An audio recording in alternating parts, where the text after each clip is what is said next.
namaste, good evening, and welcome to the Festival of Bharat. My name is Sharan Setty, and I'll be your host for this show. Joining us today is Professor Madhavdas Nalapat. Professor Nalapat, thank you so much. Namaste, and welcome to the Festival of Bharat. It's a privilege to join, Sharan, the Festival of Bharat. I'm honored that you invited me. Thank you. It's our honor and privilege to have you here, sir. Now, sir, we've seen the kind of challenges put forth by India's neighborhood. The Taliban took over Afghanistan. Sri Lanka is going through an economic crisis. We've seen the minority persecution in Bangladesh. While all of this is happening, a silent India is on the rise, economically, strategically, and otherwise. Now, we are here to discuss the relevance of the Indic example to the modern world. And let me begin by asking you my first question. Xi Jinping is very determined to creating the 1930s Europe in Asia. And this is a quote out of your article from the Sunday Guardian. And you say that India and China are two powers that are going to dominate the 21st century geopolitics. How will the rivalry between these two powers evolve in the time to come? Well, I'd like to say that, that we need to be aware of the strengths of the Indic traditions and those who are steeped in the Indic traditions. For example, the Indian Army, which is completely Indic in its traditions. It does not recognize boundaries of caste or creed. It just basically recognizes the force of the Indic example, the force of patriotism and national service. Now, Prime Minister Narendra Modi understood that. When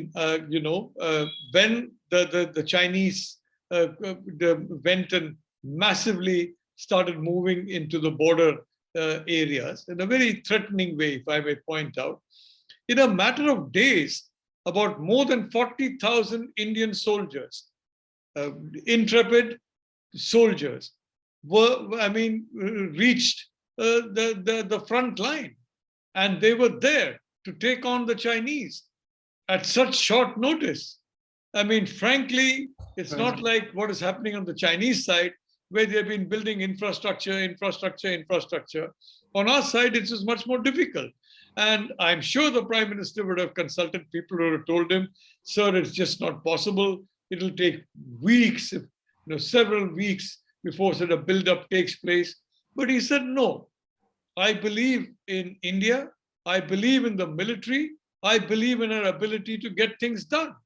And the military responded beautifully. And as a consequence, you have this huge build-up that took place in a relatively short time of a few days. It must have amazed the Chinese.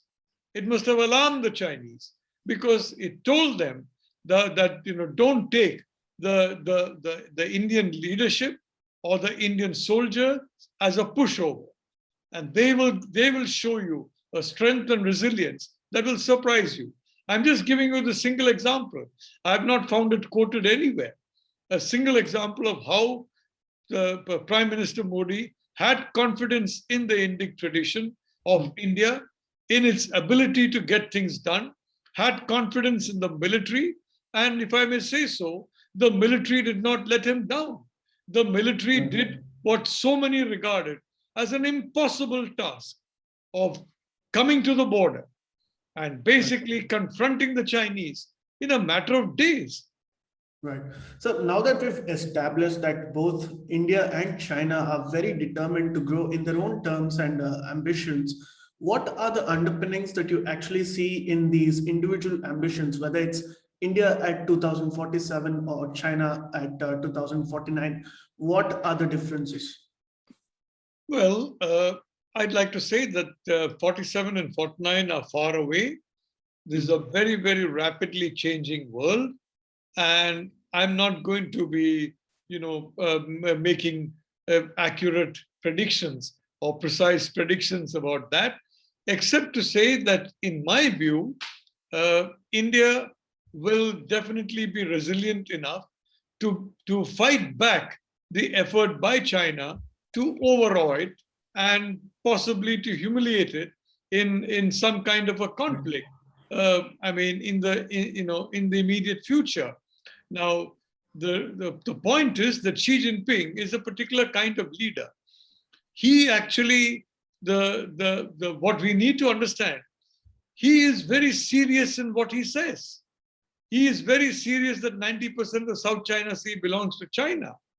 He is extremely serious that, large tracts of land that are Indian belong to China. And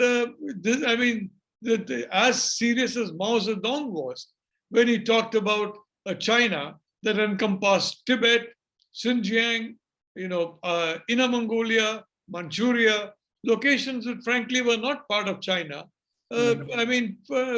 Some of them ever part of China, and some certainly for many centuries. So nobody really took Mao seriously when he used to say that, no, I want to go into Tibet, I want to go into Xinjiang, I want to go into Manchuria, Inner Mongolia, I want all of these locations to be brought within the ambit of the PRC. And in around 1950-51, that ambition of Chairman Mao became a reality.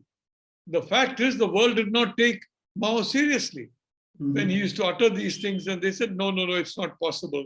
But then he started moving. So the point is, we have to take Xi Jinping at his word. We have to take him seriously, and we have to prepare to ensure that he understands that what he set for himself is an impossible task. Mao essentially did what he did without any resistance from the international community. No resistance at all. In fact, India completely supported him in all his activities. As a consequence of India supporting him, India was a frontline state.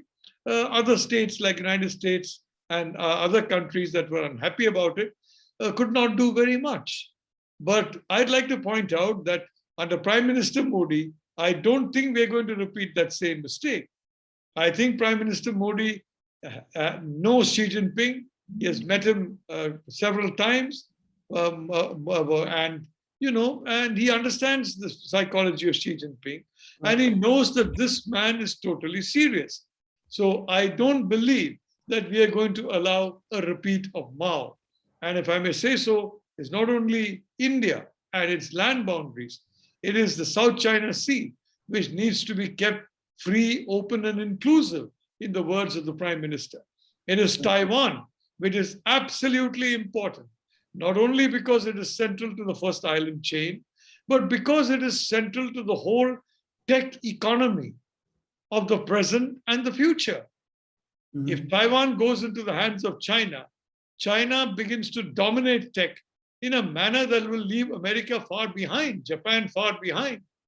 It's only a matter of time then before they become overcome, not just India. So the protection of Taiwan is absolutely essential. And I think we are seeing that happen. So I do believe that unlike Mao, who succeeded in what he used to claim, I want to do this, I want to do that, nobody took him seriously. In the case of Xi Jinping, you have leaders who are taking him seriously. Certainly the Americans have taken him seriously. I mean, this trade war with China began by Donald Trump. It began with Donald Trump, but it was an America's war with China. It is America's realization that China is challenging American primacy and American dominance to reduce America to the status of a subsidiary power, and thereby weaken its economy, weaken its society significantly. So it was their, basically war on China. Trump was the president.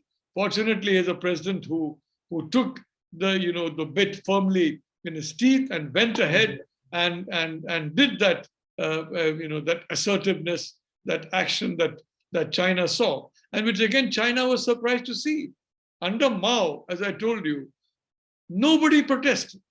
Under Xi Jinping till now, nobody has protested. He has set up all these fake islands around the South China Sea. He has militarized them. He has done so much. He has been nibbling away at territory. And he has done so much, and he has never been challenged. The first challenge was at Doklam, frankly. And the second challenge was at Galwan. I mean, frankly, there was a huge Chinese buildup before Galwan. In February, in January, December, November of the previous year. But it was obviously not taken seriously. And as a consequence, I think we were taken by surprise when the Chinese moved in force, because we had been assured by some friends of ours in another country, now very close to China, that no, don't worry about the Chinese. They're just there, mobilizing, etc. But they're not going to come in. They came in. But of course, within a few days, we had the army intervene and we got the situation under control. But we were taken by surprise. In Galwan, I can tell you, the reaction was immediate. And certainly, what I'm talking about, this massive Chinese buildup, the reaction was immediate. Prime Minister Modi takes Xi Jinping seriously. America, whether led by President Trump or President Biden, takes China seriously. Japan, whether led by President Abe, Prime Minister Abe, or now Prime Minister Kishida, takes Xi Jinping seriously. And therefore, there is an effort is on to ensure that he does not succeed. Right. I'm really glad that you bring this point up, sir. But before we touch upon salami slicing, I'd like to address one more issue.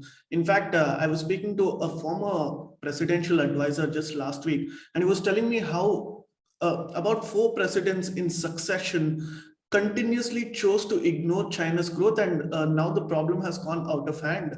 So in that sense, especially with what is happening in Afghanistan, I think that you and I can agree that there is some sort of an awakening in the Americans, and they want to consciously move towards developing better relations with India.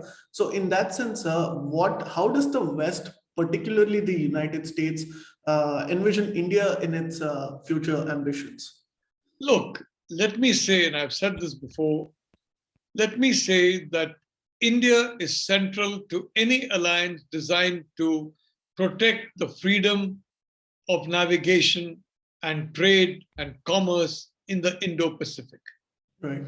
Absolutely central. So it is essential for the Sino-Russian alliance to ensure that India and the United States do not join together. For the United States, India is a necessary partner.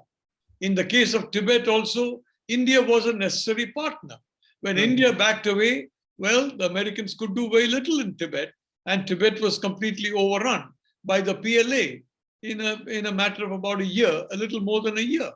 So the fact is, this time around also, in keeping a free and open Indo-Pacific, India is central, India is essential. It is essential for the Sino-Russian alliance to keep India and America out of a close alliance of security involving the military. Right. And it's essential for India and America to have this kind of an alliance to ensure the freedom of and rights of all, repeat, all in the Indo-Pacific, small or large. Nobody's talking excluding China, but China is saying, no, we want it all.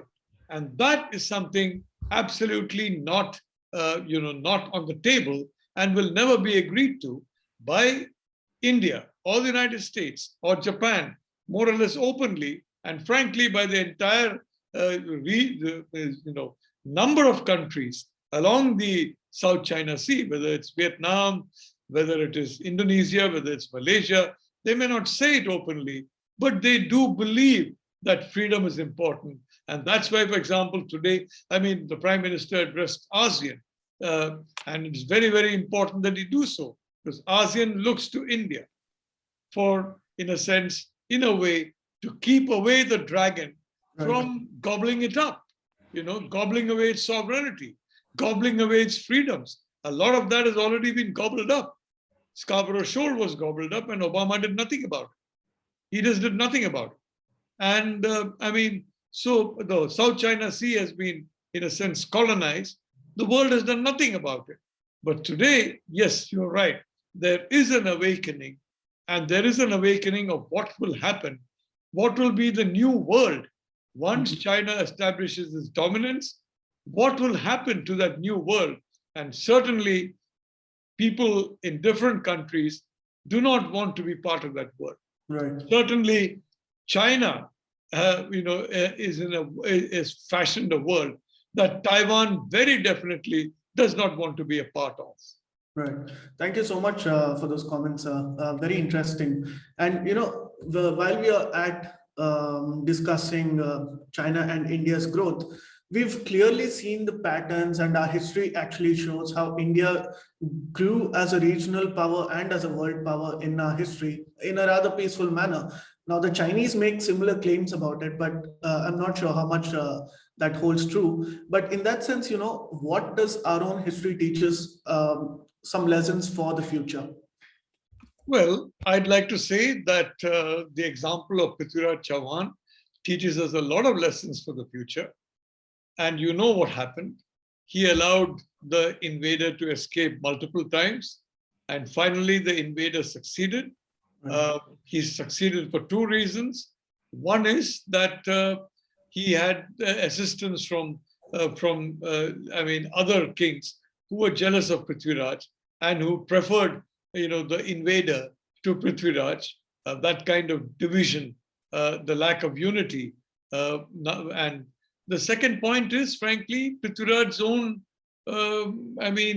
repeated mercy towards an opponent who was ruthless and who, frankly, it should have been obvious, would finish him off, finish off his kingdom, finish off his empire if he ever won in the next conflict. So that kind of a person, you can never, ever allow to be allowed to go ahead with his depredations. Unfortunately, Prithviraj Chauhan allowed this to happen multiple times, and you know what happened subsequently. The rest, as they say, is history. Right. Thank you so much for that, sir. Now, I'm going to ask you something a little tricky. And I know that I've heard this answer from you during your lectures. So I'm very confident that we are going to hear something great. So now, talking about the idea of Akhanda Bharat or Greater India, right? In that sense, it's a political phraseology. But, I wanted to ask you whether this is a pipe dream or will be a realistic one, considering the geopolitical challenges that we have in our neighborhood. Talking in the strategic language, is neo-Curzonian foreign policy an option for India's possible multi-alignment for its strategic interest in the neighborhood? Well, I'd like to say that I do believe, that in a sense, Bhartiyata, the Indic culture, that is something that obviously will have resonance in a large number of regions. I would like to see that there is a kind of a common market evolving into a kind of union, as you have in the European Union, where the countries remain sovereign, but there is freedom of movement with each other, and the barriers and restrictions are removed. I think that is definitely on the cards in the future. It could happen within a generation, in my view. Within a generation. I'm not saying it will take that long, but I think that is a realistic way. Whereas if you talk of Akhand Bharat in terms of getting hold of more territory, let me remind you the insignificance of territory. In the modern world, and I'm talking about the last 600 years. When you look at the sweep of history, 600 years is the modern world. How big was the country that enslaved India and which frankly painted 40% of the map in pink, the color of its empire? England, the United Kingdom, how big was it? Look at it today. How big is it? It was about the same size at that point in time, possibly without, Northern Ireland added to it. It was even smaller than what it is today. It was England, Scotland, and Wales. So, for Japan, for example, Japan, frankly, overran a large part of China because they behaved with a terrible amount of cruelty. And I know that the Japanese are very unhappy about that, unhappy about that particular aspect of their history. And frankly, that is why they have gone to a very clear lengths to show that they are not, they are not going to indulge in the kind of activities that was indulged in by the Japanese military in China during the time when China was not communist. It was absolutely horrific what happened there. But Japan was relatively a small country. And Japan defeated the United Kingdom, the Dutch, the French, all these great empires. Their militaries dissolved under the Japanese way back. I think it was in 1905. The French, the Russian fleet, and Russia was a very huge country. It is still a very huge country. The Tsarist Russia was humiliated. Its navy was sent to the bottom of the ocean by Japan. A power that the Russians felt is nothing. What is this power? It's a little pygmy. It's a midget. It's a midget power, and we are the giant, and we will take on this midget and completely destroy it. But what happened?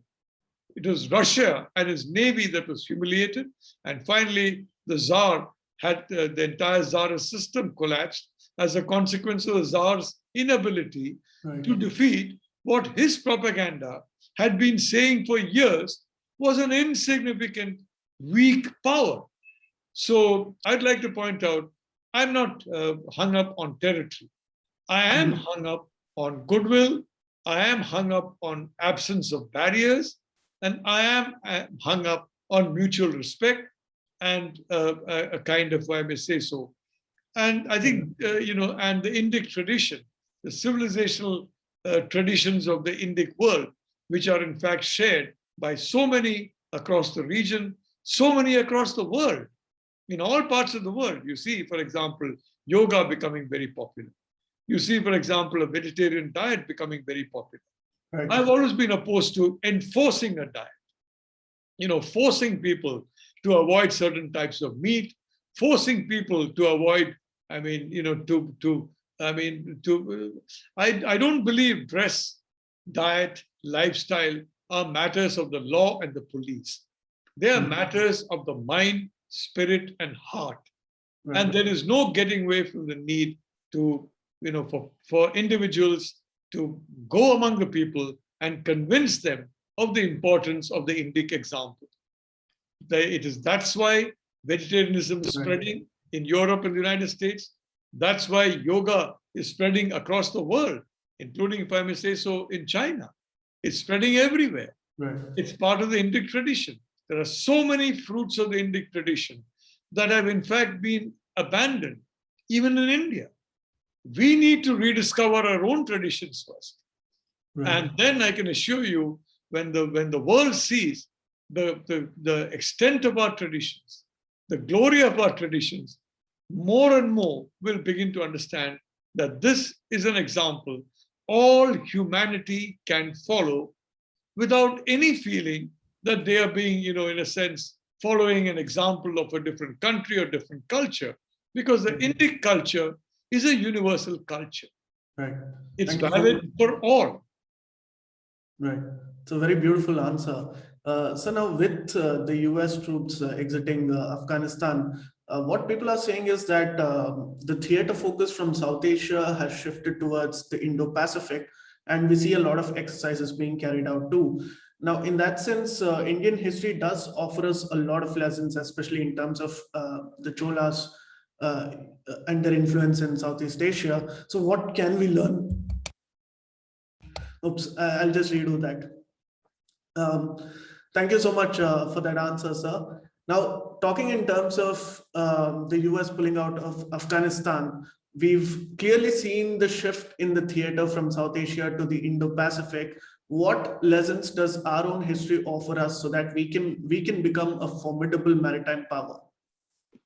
Well, I'd like to point out something for the umpteenth time, and which I think I pointed out.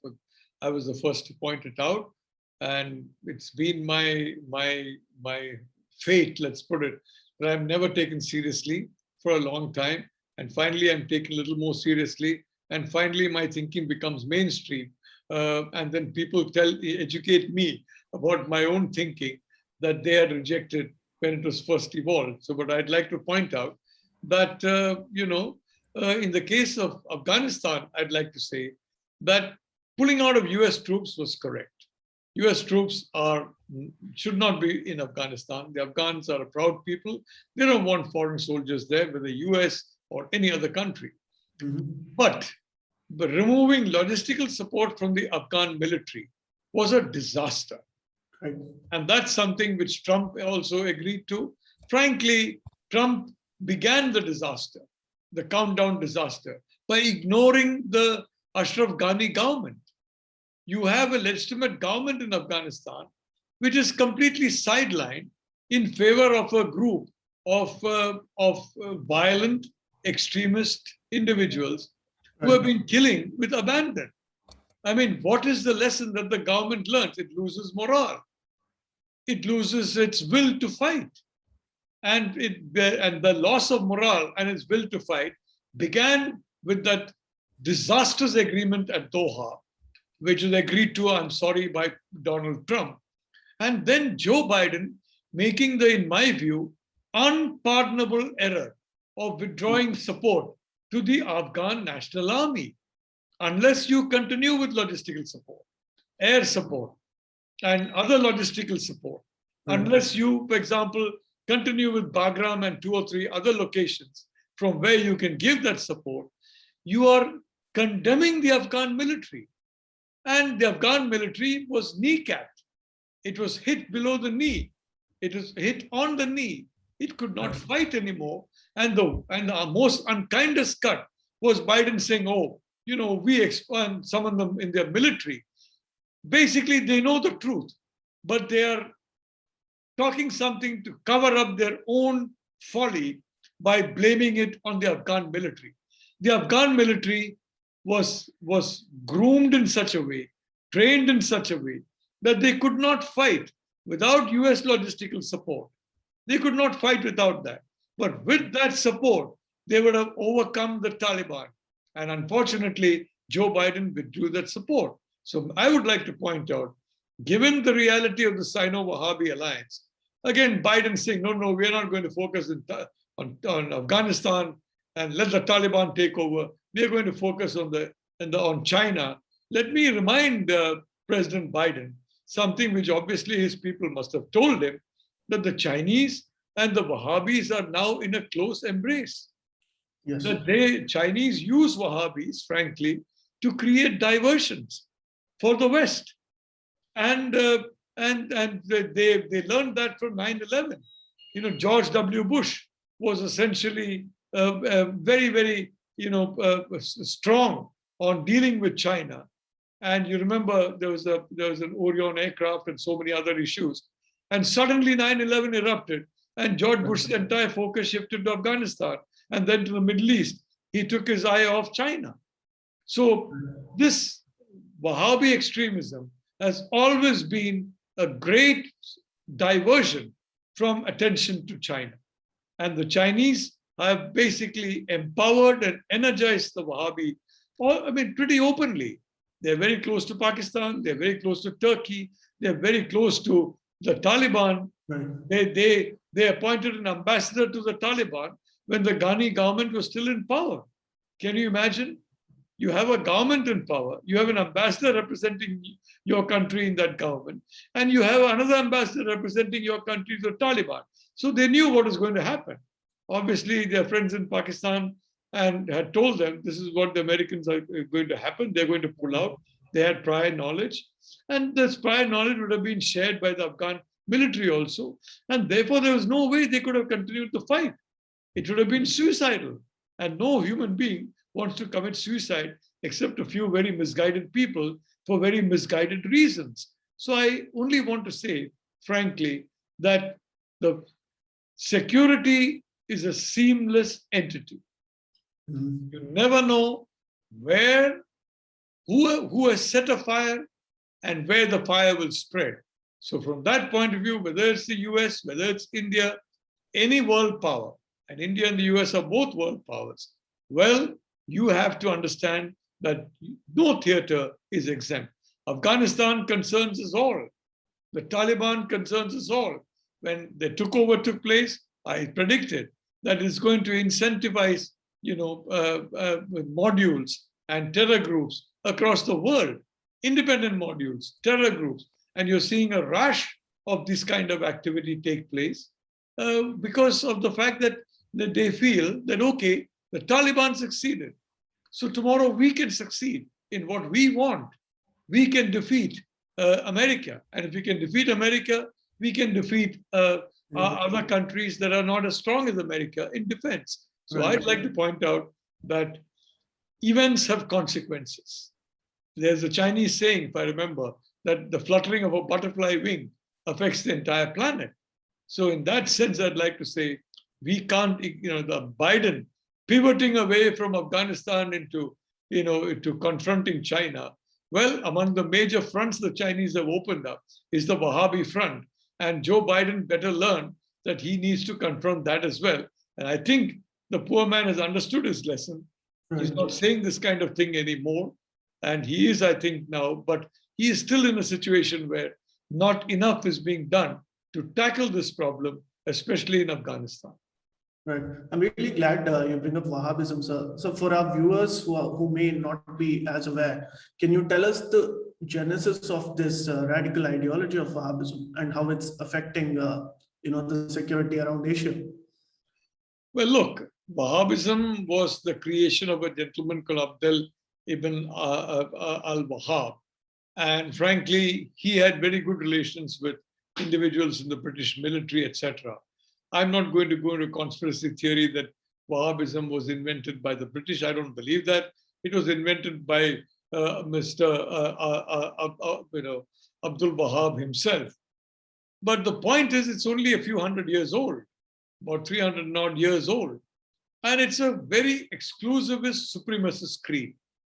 Now, the British found it very helpful to them during, for example, their efforts to cleanse the Arabian continent of the Turkish influence, the Turkish Caliphate, because Wahhabism taught that we are the only true, Muslims, that any kind of Islam, and the Turks were much more moderate. At least, it was before the days of Erdogan, much before that. And this kind of Islam is not our hardline, hardcore Islam is the real Islam, which I don't believe is true at all. The Muslim world is overwhelmingly, in my view, not Wahhabi, and is overwhelmingly open. It is to modernism and is overwhelmingly moderate. Thank God for that. But I'd like to say that the British use Wahhabism against, if I may say so, the Turks very successfully. And with the help of this fanatic creed, the Arabs were helped by the British to drive out the Turks, number one. Number two, the Americans saw the value of this. Why? Because Arab nationalism was growing.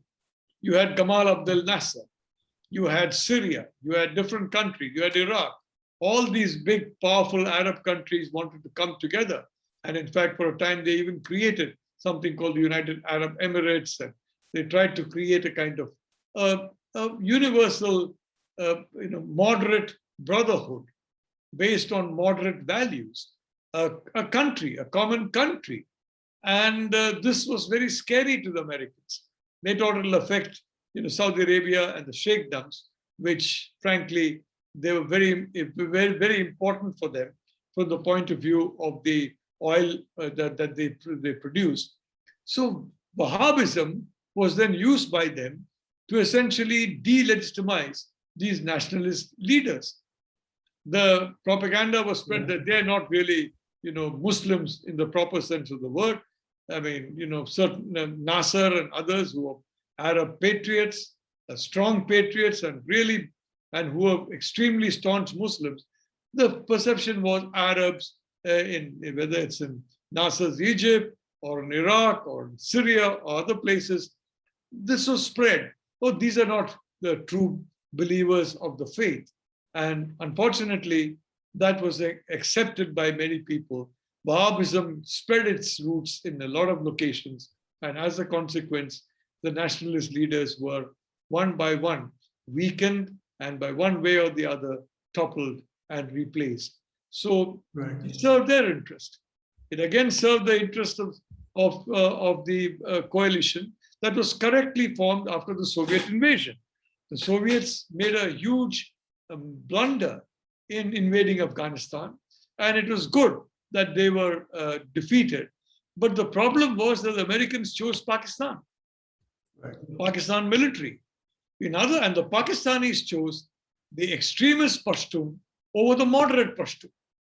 The moderate Pashtuns were in the majority. They could have been armed, equipped, and they would have, defeated the Russians much quicker. But Pakistan did not want moderate Pashtuns because moderate Pashtuns are nationalists, patriots. Many of them don't recognize this Durand line. So they felt that their Durand line is safe only with the extremist Pashtuns. And so they only empowered the extremist Pashtuns. And of course, those extremist Pashtuns also dealt very summarily with moderate Pashtun leaders, and many of them were eliminated. But as a consequence, the rise of extremism accelerated. And you're seeing the effect, in Afghanistan, you're seeing the effect of the Taliban. The Taliban was ushered into office by President Clinton. Let's be honest. And his Assistant Secretary of State, Robin Raphael, worked tirelessly to promote the Taliban. Tirelessly, as did Khalilzad during that time. I think he was working for an oil company. And of course, history has repeated itself. I mean, when history repeats itself twice over, one has to question the fundamental wisdom of those leading a country. Because once I can understand, but you repeat a mistake twice, that's what they did again. Donald Trump did that at Doha, and the very next year, this year, that Joe Biden followed suit. So I'd like to say Wahhabism was useful to the British, to the Americans, to the project of dominating the colonial world, even after technically colonialism had disappeared, and keeping nationalism at bay. It's good to be an American nationalist. Right. It's good to be a French nationalist. It's good to be a German nationalist, be a patriotic German. It's not good to be a patriotic, Indian, if I may say so. It's not good to be a patriotic, Asian. It's not good somehow. How is that? How do you legitimize patriotism in yourself and then you delegitimize patriotism in others because patriotism was inconvenient to you? You understand? But this fanatic religion, creed, this fanatic sect of a great religion was extremely convenient to you. This effort to kind of remake the religion, in the shape of Wahhabism, that was initiated by Abdul Wahab and continued. And then, of course, it took on speed when the Saudi royal family, the Al Sauds, and the Wahab family formed a matrimonial alliance. And the Al Sauds began to use Wahhabism for purposes of their own power and their own, if I may say so, domination over the people that they ruled.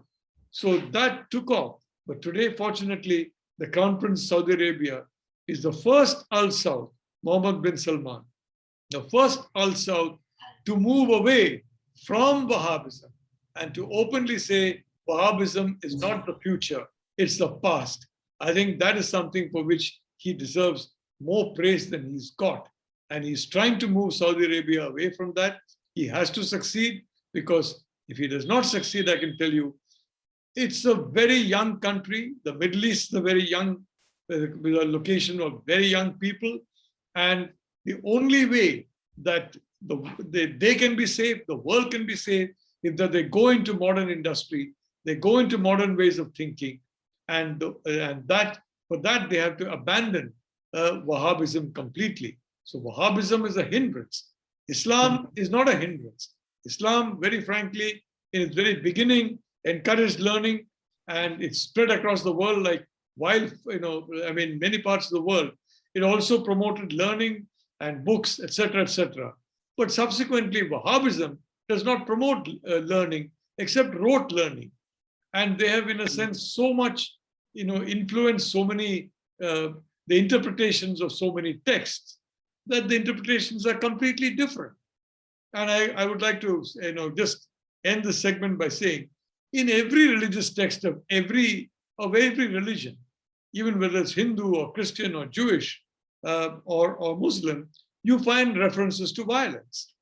You have that in all the texts, but nobody says violence is at the core of the personality of the Hindu, Right. or at the personality of the Buddhist, or at the personality of the Christian.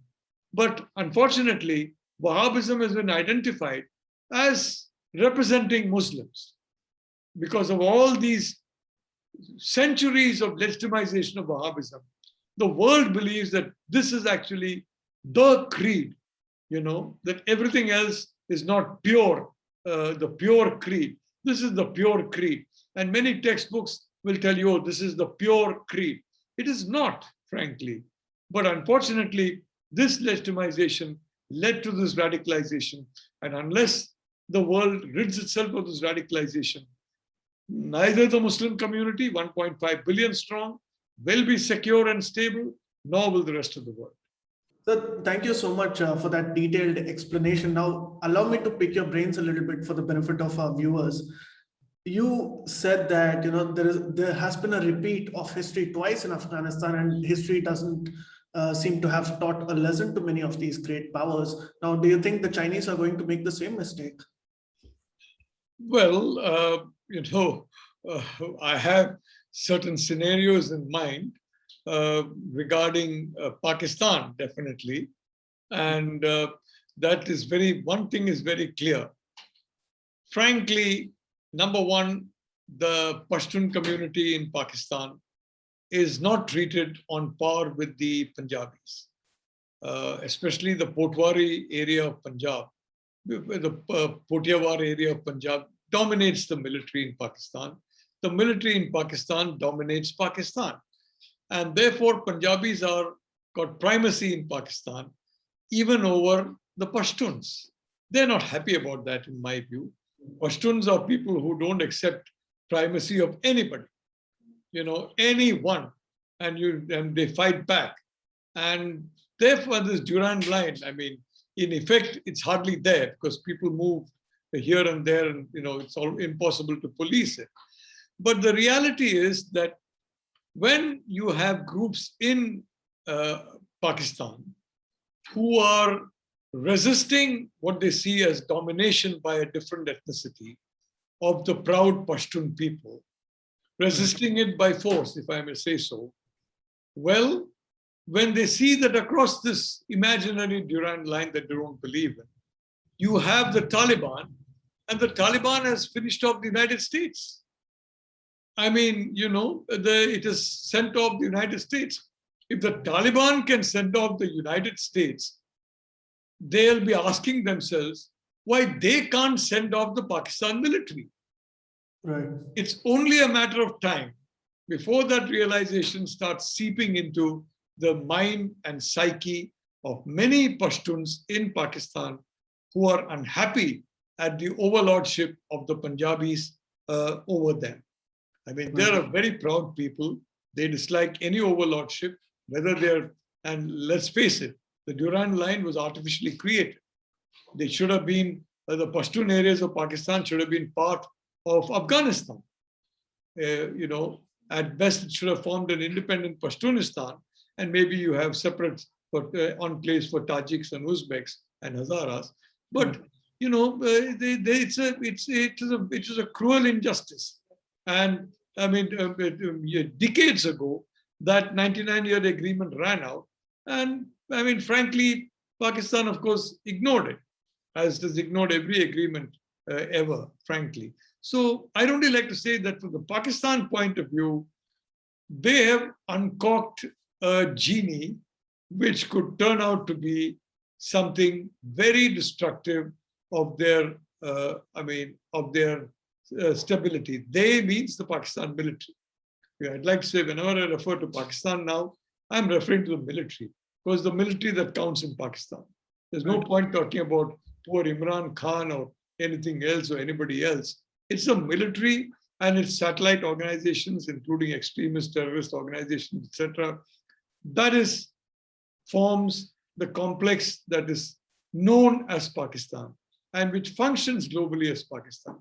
So I'd like to say there will be certainly, in my opinion, inescapable consequences for Pakistan from the Pashtun awakening that I see. On the other side of the so-called Durand Line, Right. you have a very, if I may say so, a very crude attempt by GHQ Rawalpindi to have its own way in the new Taliban government. Veto some individuals because they are not seen as sufficiently pro-Pakistan, at least maybe deny them ministerships and make them deputy ministers, or remove them altogether, or send them to prison or worse or something. And that has been playing out in real time. And you have known, if I may say so, associates of the Pakistan military in very high positions in Afghanistan. Right.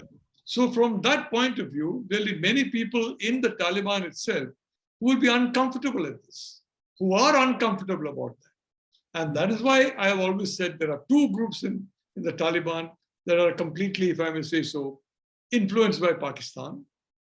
There's one group that is strongly influenced by China. China has multiple ways of influencing people. They are extremely good at that. And one group is influenced by them. But three groups of the six are completely uninfluenced by China or Pakistan. And these three groups represent 90% of the young people. The other groups are comprising heavily of older people. These groups are young people. And these people are not interested in being under the control of China or Pakistan. Right. The pro-Pakistan group, the pro-China group wants them to come. They want their money, basically. And they basically want that. And they're willing to accept a certain subservient attitude to get that money, but not these other three groups. So there'll be tensions even within the Taliban in the future. There'll certainly be tensions between civil society, Afghan civil society, and the Taliban, because in the last 20 years, in between the two rules, the periods of Taliban rule, Afghan society has understood some of the freedoms that are there in democracies. Women in particular, the young in particular, the education system, the health system, all that has been the beneficiary of these freedoms. They've all been taken away at the drop of a hat, thanks to one, if I may say so, calamitous decision by President Joe Biden. And they're unhappy about it. But they're, many of them are being in different locations being arrested, they're being tortured, many of them are being hung, they're being killed, unfortunately out of range of mobile phones or cameras because they ban internet access and things like that. But it's happening. But even then, finally, that head of steam will build up. Right. And inside the Taliban, the head of steam of those who are proud Pashtuns and who will not accept, overlordship by China or Pakistan, that's also building up. So I think over time, these two countries are going to find it very difficult to confront the situation in Afghanistan, just as the Russians did. Right. I predicted long back that Afghanistan will be for China what Afghanistan was for Russia. Right. And what frankly it became for the United States. Right. By mistakes in US policy. Professor Nalapat, what we cannot deny is that through Haqqani network, Pakistan does have some sort of an influence over the Taliban. What does this mean for Kashmir, sir? Well, I'd like to say that the Khorasan project, which is an emirate of, a Wahabi emirate across large tracts of land, Southeast Asia, India, large parts of Pakistan, Middle East, etc. This Khorasan project, everybody in the Taliban believes in the Khorasan project. Right. Some may not openly say so, and in fact, it suits them, if I may say so. In my opinion, the so-called Haqqani network, frankly, what this so-called ISIS-K is a creation of a particular... So you're on mute. It's a creation of a particular network, this Haqqani, I'm not giving any name, but the ISIS-K is itself a creation of a network that must have felt unhappy that it was not getting enough recognition, if I may say so, within the government, or not enough respect, not getting the primacy. So they wanted to demonstrate their mischief-making capability. So they went ahead with that blast if you remember, Yes. that killed many Afghans and that killed some Americans as well. That was a warning sign. And ISIS-K, frankly, is only a label. I mean, these are obviously elements in the Taliban that wanted to convey the message that either you take us seriously or you're going to see hell. And I think that message was conveyed, and I'm sure, lessons were drawn, and quite possibly they have been accommodated in ways which may not be entirely pleasant for the Americans or Indians or Europeans in the long run. But that is ISIS-K. It exists as a label. That's all. Right. And I've seen in Syria, for example, you have a so-called freedom fighter. He becomes an ISIS member next month after getting a lot of weapons and training from the Americans and the Gulf countries as a freedom fighter. And the freedom fighter becomes a fighter for the ISIS. And then when he finds that, he needs weapons and other things again, he needs a bit of rest also. And then he goes back to being a freedom fighter and then being lavished attention. And meanwhile, he sends his family to Turkey or to some other place where they are quite safe. So it's also very profitable to be a quote unquote freedom fighter because you're all part-time. So I've seen this in Syria, the revolving door, of so-called freedom fighters and ISIS. So now we are seeing a revolving door of ISIS-K and some other factions in Afghanistan. I'm not going to name them because I don't want to be that precise, but this is very certainly one particular faction whom I'm not going to name has obviously done this to give a lesson to the rest of the Taliban and to Pakistan that you better watch out, unless we are taken more seriously in the government, we are going to create hell. And I think, they succeeded in that. But so that is what is happening. As far as India is concerned, Kashmir is very much a part of the Khorasan project. Right. They want the whole of Kashmir to lose its inclusivism and to lose the old feeling of Kashmiriyat and become Wahhabized. That's why they're selectively killing minorities. They're going after Shia. They're targeting moderate Sunnis because they want to drive these people away. You're seeing the same phenomenon in Bangladesh. You saw it happen in Pakistan. You saw it happen in Afghanistan. And that's what they want to do in Kashmir. They want to clean out any non-Wahhabi from Kashmir. So if you're a Muslim, you have to be a Wahhabi. If you're not a Wahhabi, you're not acknowledged as a true Muslim. And if you're a Hindu or a Sikh, well, heaven help you, they're going to come after you. So they're looking for an ethnically cleansed Kashmir. And I don't know whether it's because of our communication or because of the world's miscommunication, but it's surprising that this kind of ethnic cleansing that's been going on in Kashmir from the time of the Pandits being sent out in 1990 has gone almost unremarked by global media. Right. You're right. It's indeed a very distressing development, seeing those things happening in Kashmir. In that sense, the United States has always been a torchbearer for minority rights in different countries, but they seldom speak about what is happening in our neighborhood. In that sense, India also, it's a rising power. And with the entire CAA and RC debate coming into picture, how can India actually ensure that Hindu, Sikh, Christian, and Buddhist minorities are not targeted in our neighborhood? See, I'd like to say that my problem with the CAA, number one, it is based on religion, which is a problem. It has to be based on the universality of man.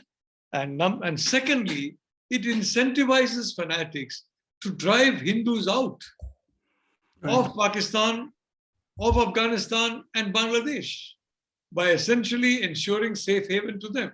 Now, giving them safe haven is important. It is justice. There's no question about it. But the first priority has got to be protecting them where they are, not basically making them flee without any possession, and flee as refugees into India. You saw that happen in the Punjab, for example. People lost their properties, they lost everything, they lost their families, and they crossed across. It's another matter that the Punjabis were very resilient, and in a matter of years, they built themselves up again from scratch, despite the horrible hardship they endured because of the genocide in what is now Pakistan. But frankly, this has provided an incentive, because you're saying we have an open door, which I think is good that we have an open door, but you're providing an incentive for them to multiply their activities, to drive these minorities out, to drive the Hindu and if I may say so, the Hindu, the Buddhist minority, the Christians, especially the Hindu, out, because for them the Hindu is what is toxic. They are unhappy that you have a country where you've got 1 billion Hindus, a country that's doing well, a country that's got a strong leadership under Prime Minister Modi. They're very unhappy about that. So the number one target for them is the Hindu community. Other communities are also targets, but the Hindus are first. And so this, unfortunately, is incentivizing them and saying, now look, now that this door is wide open, let's push these people through that door. We have to push these fanatics out.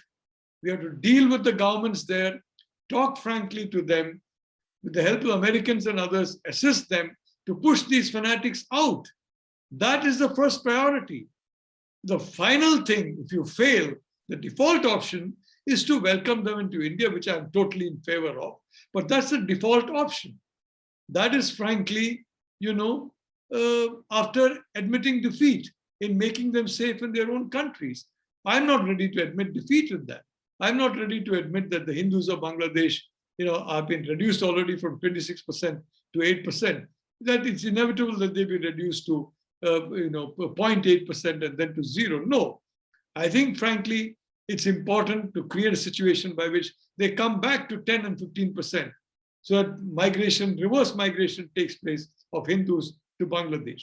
Reverse migration takes place within India of Pandits to the Kashmir Valley and to locations from which they were driven out. Reverse migration has to take place, and for that, and in the case of Pakistan, everybody says, I've heard this mantra so many times, a stable Pakistan is in everybody's interest. I'm sorry. A stable Pakistan run by civilians and a moderate establishment is in everybody's interest. Right. Pakistan run by an extremist military is not in anyone's interest. Certainly not India's. So I'd only like to point out that it's important that we be forthright in pointing to Balochistan, pointing to the injustices there, pointing to Sindh, pointing to the Pashtuns, pointing to injustices done there, to the Shia, pointing to all that, if I may say so, and telling these people, you have India, we are giving you moral and diplomatic support.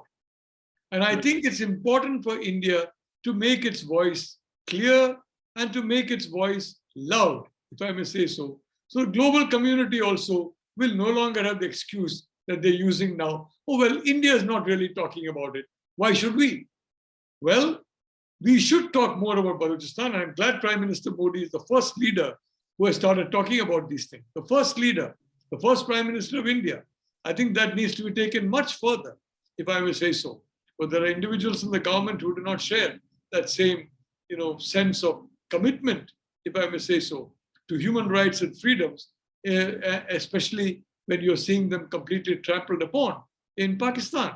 So you have to be forthright in calling out Pakistan for what it is. Right. You have to be forthright about it.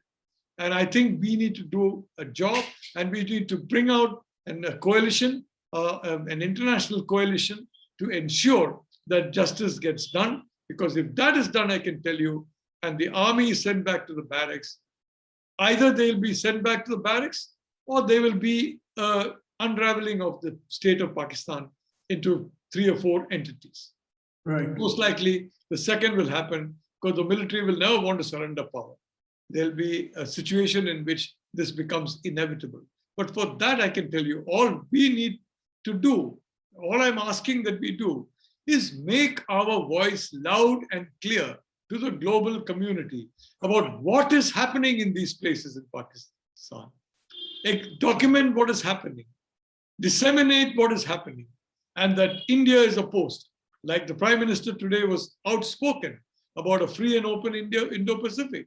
He's been talking free, open, inclusive Indo-Pacific. He's been talking about that for years now, and he's open about it.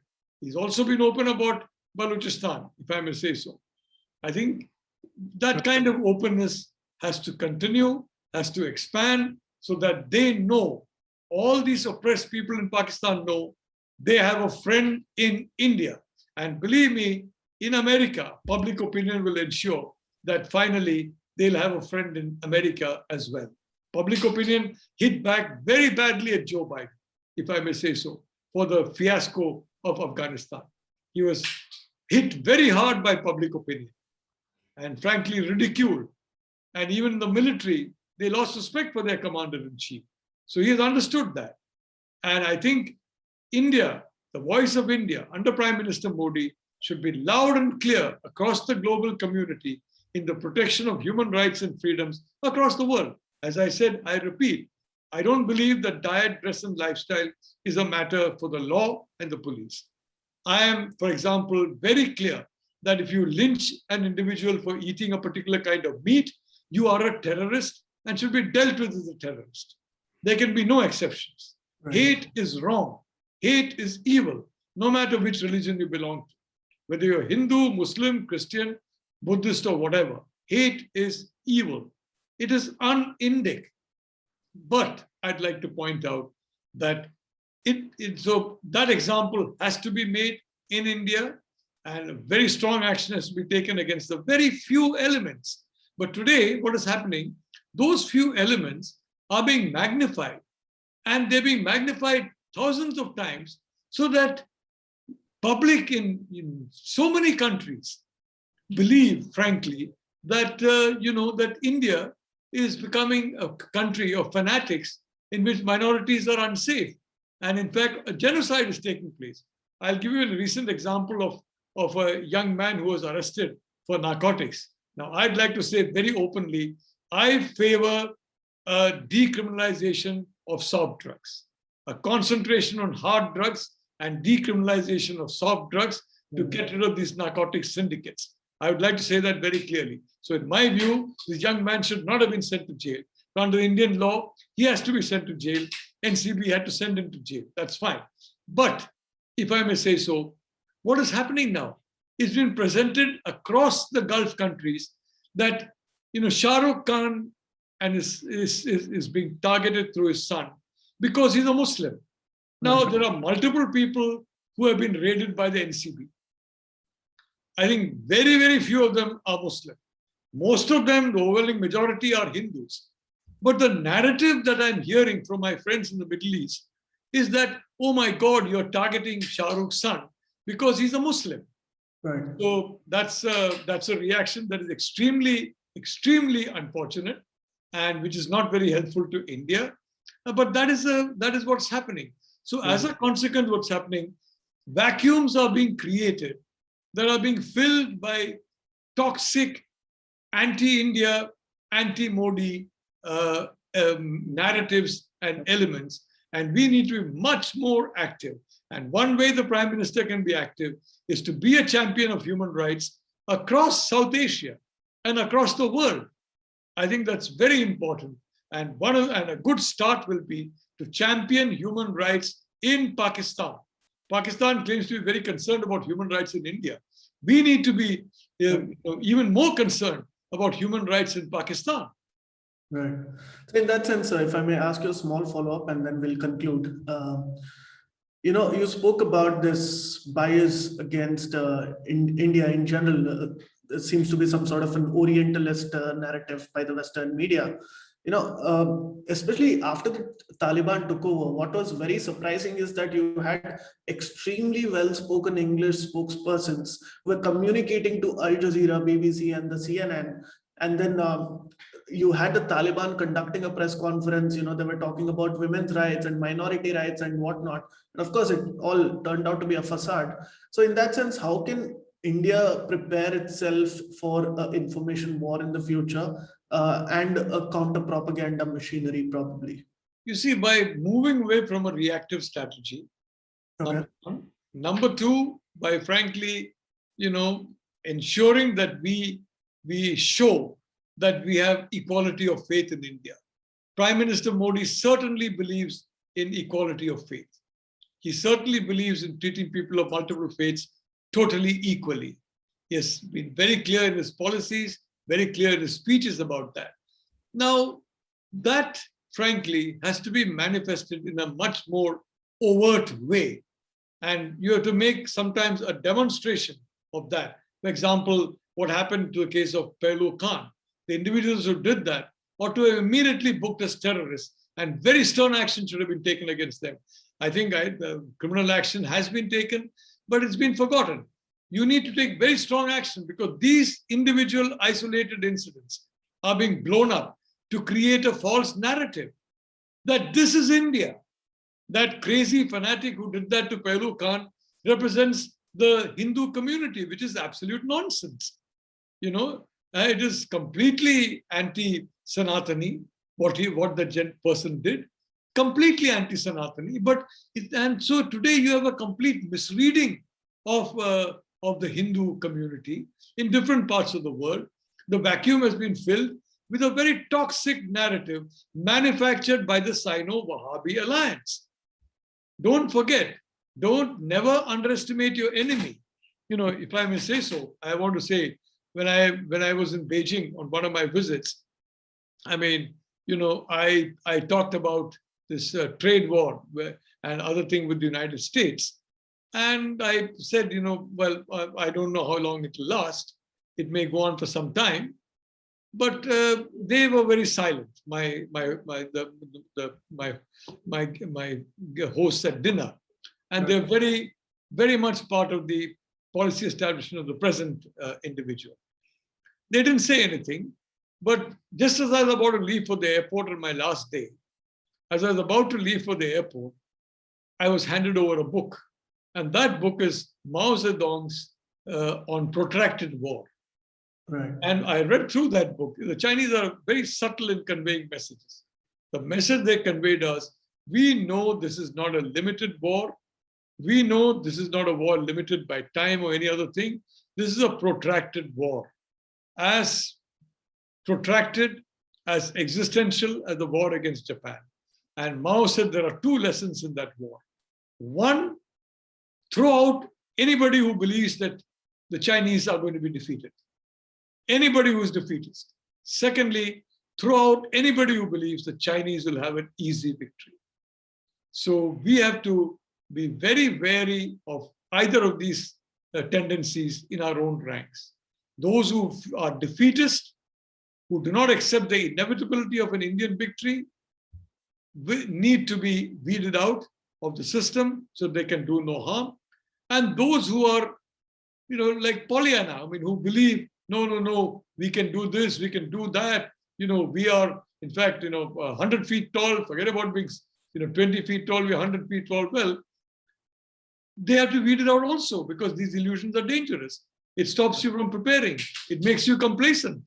Prithviraj won so many times, he was complacent. And finally, he was defeated badly. And then you know what happened? He paid with his life, kingdom, and what happened to the entire country after that is, as you know, history, if I may say so. So I only want to say that we cannot be complacent about these things, and we cannot be defeatist. And I think we have to create a system in which we are neither complacent nor defeatist. And I give you the example of our troops moving to the border. That is under the direct inspiration of the Prime Minister.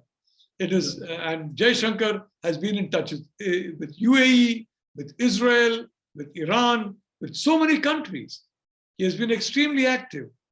Now, he is not going to go and badmouth China or give Xi Jinping any excuse or bring people around him, Xi Jinping, that, oh, look, Xi Jinping, these guys are totally against us, the way you are against them. No. They want to tell Xi Jinping, this is your war. This is a battle you chose. This is a battle you are fighting because you want it. We never wanted it. It's not our battle, but we can assure you that we are going to fight and win it. certainly the message being conveyed by Prime Minister Modi through his actions is, we will do what it takes to win against any attack by China and Pakistan against ourselves. Right. We will do what it takes to win, and I assure you, we are going to win. But I'd like to say, I stand with Prime Minister Modi and External Affairs Minister Jaishankar, despite a lot of ridicule in social media that they're silent and not saying anything. That is the right policy. Don't give any excuse that you are another in Xi Jinping in a different film. You are entirely different from Xi Jinping, and you're showing that by your statesman-like behavior and your statesman-like silence, and by your quiet and silent determination. With the Americans, I know a lot is going on. Right. With Japan, a lot is going on. With Taiwan, a lot is going on. With the Gulf countries, a lot is going on. The Prime Minister is not talking about it, but it's happening. It's happening on the ground. And I certainly believe that those who know him will understand that this propaganda is false, that somebody is being targeted because he's a Muslim. It's completely false. I mean, hundreds of people have been targeted by the NCB. The laws are so stringent, and if I may say so, so draconian, that it's relatively easy to frame somebody, plant something in somebody. That I know two or three chief ministers who used to regularly do that in two very important states in India, and who basically boasted to me, that's what we do. We lock them up and they never come out because the narcotics law is so terrible. They'll take decades before they come out. They told me, both these chief ministers personally told me long back that this is what they do. So, I mean, frankly, that law needs massive changes.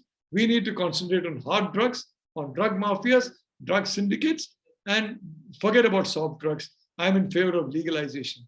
But I'd like to point out very, very clearly that, look, I think Prime Minister Modi is acting correctly. He is also talking correctly.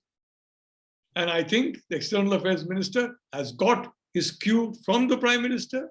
He's talking and acting correctly. I think most of the government is doing the same. And I think that's important. I know action is being taken. Right. So I'm not worried about the lack of talk. I know there is action. I also know that our Prime Minister is determined that when an attack comes, I'm not using the word if, I'm using the word when. Right. When a Sino-Pak attack comes, India will prevail along with help from its friends. And I think the groundwork is being laid for that very silently, very softly, and very effectively. Right. So thank you so much. We were able to cover a wide gambit of issues today. And that's only possible because, I've been your student and I knew that I had the confidence that you would be comfortable speaking on all these issues. Thank you so much for taking out your precious time and joining us for a conversation, sir. Well, Sharan, I'd like to say, being my former student, I could not say no to you. I tried to dodge you for weeks and months, but you kept, making that request. And finally I said, look, he's my student. I can't say no to him. I'm glad that I could persuade you, and hopefully you can join us again as well. Thank you so much, sir. And